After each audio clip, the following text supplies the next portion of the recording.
Hello and welcome everyone. If you are new to my channel, my name is Marcella. I'm an attachment practitioner trained by Tice Gibson in the Personal Development School. I've been studying the field of attachment theory, focusing mainly on the fearful avoidant attachment style for the past 5 years now. And today we're going to be taking a deep dive into a topic that can be very challenging for many of us fearful avoidants. And that is how to rebuild trust when you have a fearful avoidant attachment style, whether you are in a romantic relationship, friendships, or even trying to build that relationship to self. Trust can feel like a very fragile thing to rebuild, but here's the good news. It is possible, and today we're going to be breaking down a simple but powerful framework called the 3 C's of trust: consistency, consideration, and congruency. And I'm going to show you how these things can help you not only build trust with others, but also within yourself, in case you find yourself in the position where you're always wondering, did I make the right decision or the right choice?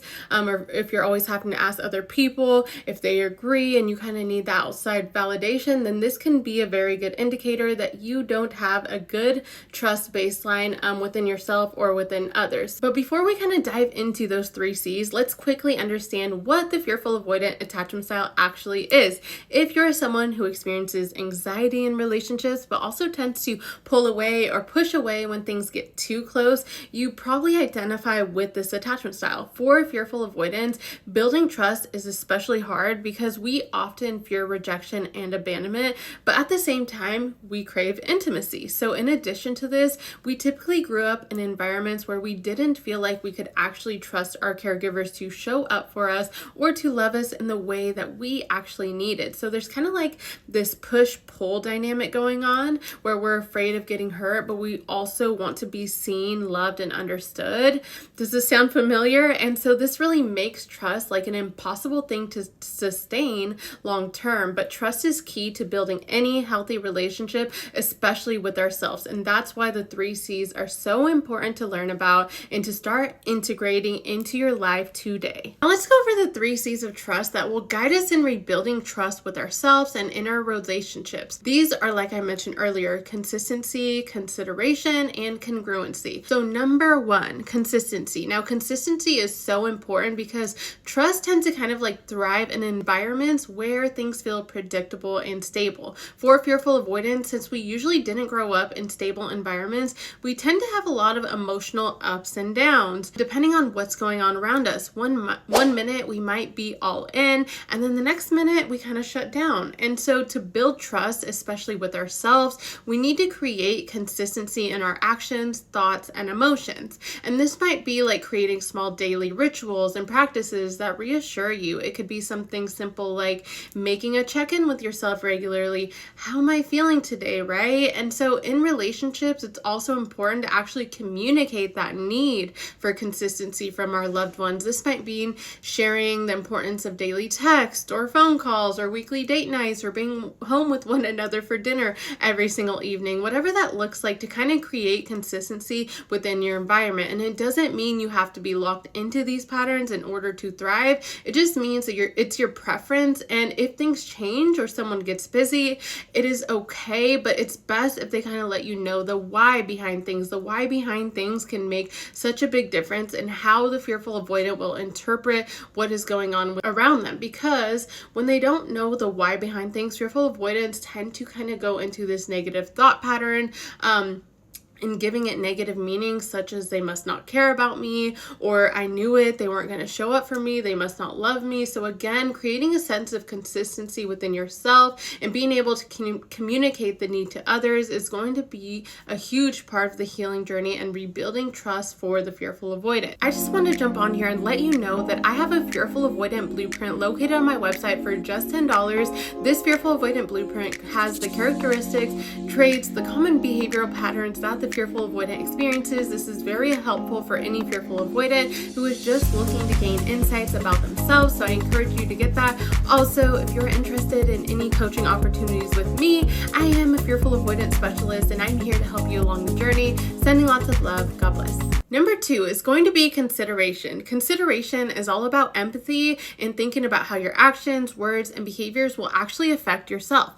As a fearful avoidant, it's easy to withdraw or shut people out when we feel overwhelmed, right? But it's important that we don't do that because we can actually unintentionally hurt the ones we love. And rebuilding trust means to become aware of our true yeses and our true nos. This means being able to take ourselves into consideration whenever making any decisions in life. For example, if someone asks you to come help them clean their house all day tomorrow, but you've had a super busy week and you're just not going to go in and say yes blindly because you feel obligated or you need to, no, that would actually be people pleasing. Instead, you might take yourself into consideration in the process. And what that looks like is stopping and thinking, how do I feel about this? Or what am I actually capable of right now? And again, if you've had a busy week, you might say something like, hey, I can't help you move all day, but I can come by for an hour or so because I've had a long week and I'm just beat right now. And this actually is standing in your truth and taking yourself into consideration. It's also about being kind to yourself. So if you're struggling, make sure you give yourself compassion and allow yourself to kind of slow down instead of pushing yourself too hard all the time. So when you start considering the feelings of others and yourself, trust naturally begins to rebuild because you're showing that you care and you respect yourself and others in your relationship. In relationships, we want to also be able to express to our loved ones our feelings, needs, boundaries, so that they have the ability and opportunity to consider us in the process of making decisions. And if they forget, don't hesitate to kind of have that conversation with them, right? That you need consideration in your relationship. And this is a crucial step for being able to kind of rebuild that trust in relationships overall. And number 3, we have congruency. This really means that what you say and what you do align. You see, fearful avoidants often experience inner conflict. We may say one thing a lot of the times, but then do another. Or we may want intimacy, but actually pull away when it gets too close. And this can create mixed signals and actually erode trust over time. So to rebuild trust, we actually need to be more congruent in our actions, right? What we say we're going to do needs to align. So if you say you're going to work out, you need to actually do it. If you say you're committing to working on a relationship, let your actions back that up, right? It's really about being able to keep our words and our promises to ourselves. Now, this doesn't mean never having flexibility if something comes up, right? But overall, we really want to get into a space where we just aren't going through life saying, hey, I'm going to do this today, I'm going to do this, and not actually doing it. No, ultimately, we want to be at a place where when we say we're going to do something, that we actually do it, right? And we follow through with that. And so in relationships as well, you need congruency. It's important that you express this to your loved ones, friends, family, partner, whoever it is that's in your life.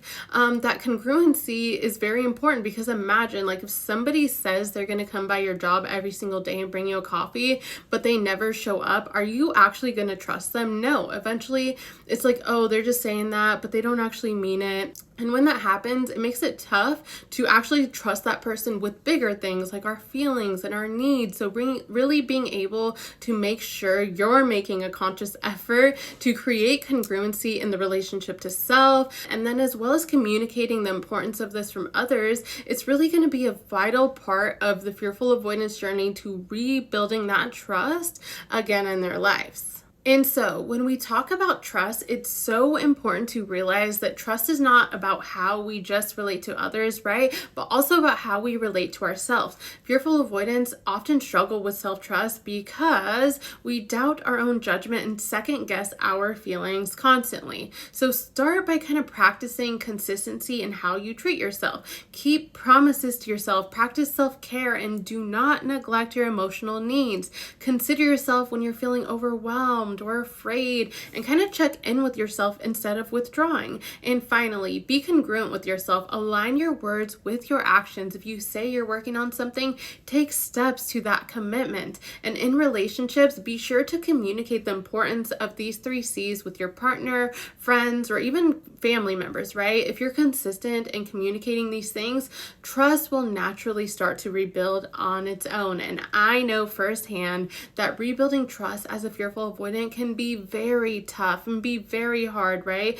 But it's definitely possible. By practicing these 3 C's, you're not only strengthening your relationships with others, but also the relationship you have to yourself. And just remember, trust isn't something that just happens overnight. No, it is not linear. It's about showing up, being kind to yourself, making small, steady changes. You've got this, right? Keep going. If you found this video helpful, make sure to like, subscribe, and share with anyone you think might need it. Drop a comment below if you have any questions or want to share your own journey of rebuilding trust.